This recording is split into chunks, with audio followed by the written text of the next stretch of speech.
Hello guys, welcome to Tech Brain. My name is Sam, and in this video I'm gonna show you how to delete your recent search history on the Instagram app.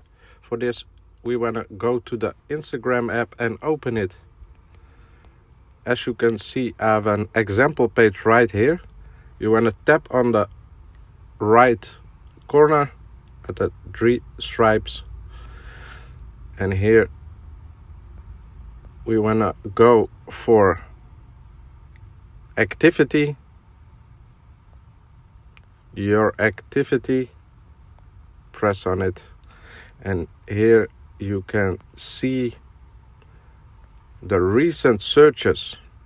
You press on it, and here you can delete it all with the button clear all. When you press it, it deletes all the search history.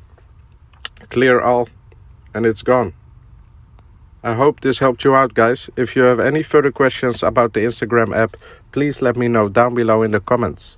Like and subscribe. See you in the next one.